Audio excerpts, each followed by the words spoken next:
Gadgets, gizmos, thingamies. It's easy to get confused at the thought of future-proofing your house.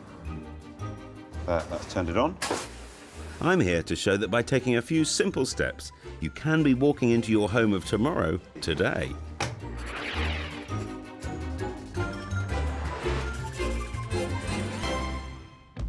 Over half of us say we keep up to date with new technology, yet only 38% of us feel it's important to prepare for new developments in the home. So I'm in Dartford to meet Joel and Kerry Bowden to show them how to future-proof their home and keep up with their 3 kids. It only takes a few small steps to future-proof your life. You just need to know which steps to take. Tell me, how can I help? What's the problem? We are going to make some renovations to our house, but we want to go look for things for the future for our family.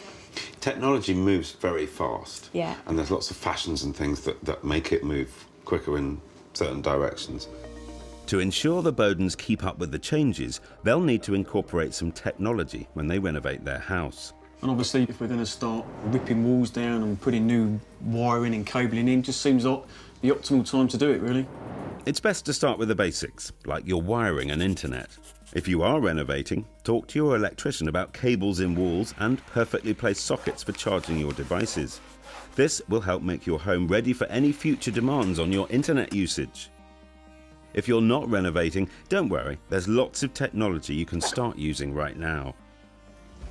Well, Joel and Kerry are by no means the only ones struggling with the whole concept of future-proofing.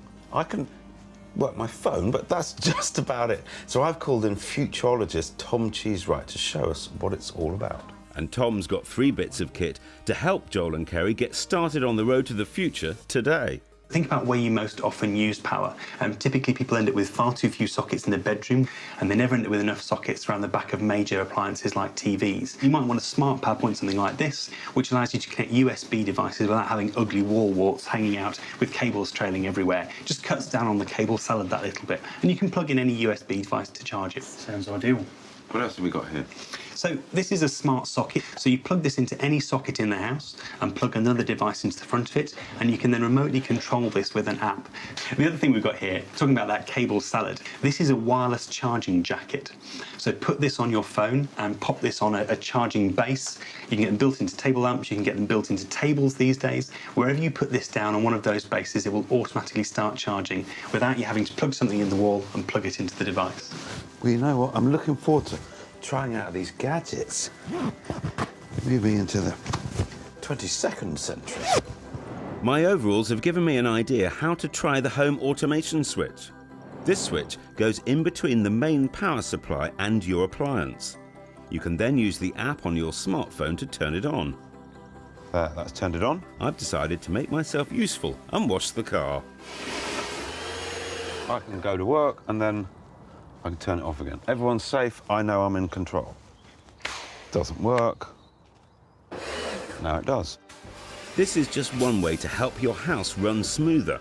But with smart technology coming out all the time, there are now loads of ways it can help run your day. It's morning, and before you emerge from under your duvet, you've already used your smartphone to turn on your heating, lights, and even your kettle.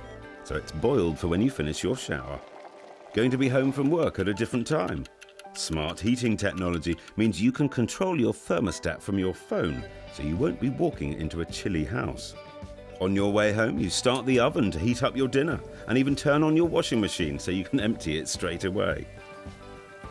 And after a long day, you roll into bed, and with another quick check on your phone, you can rest assured all your lights are off.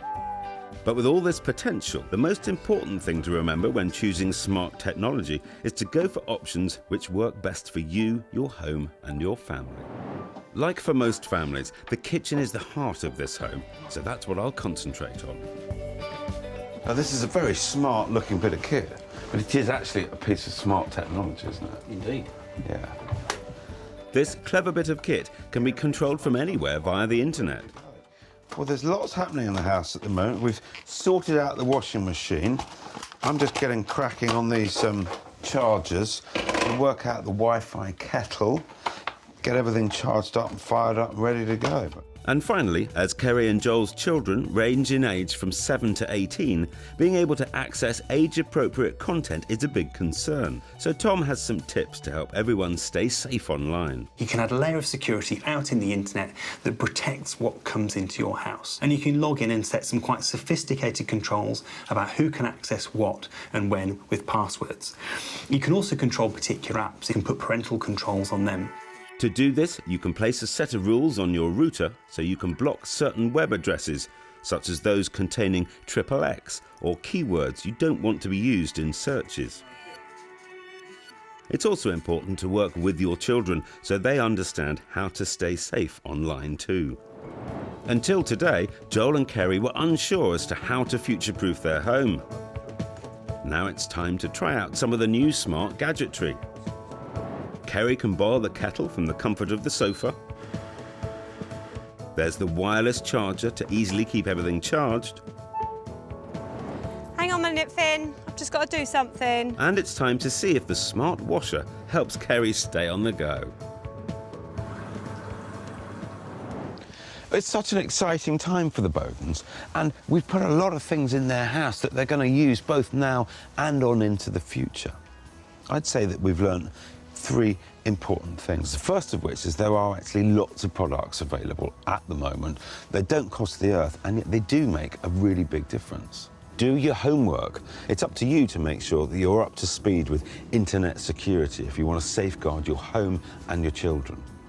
Don't buy on a whim. To only invest in things that you're actually going to use. If everyone has a phone, then some cable-free charging is probably a good way to go.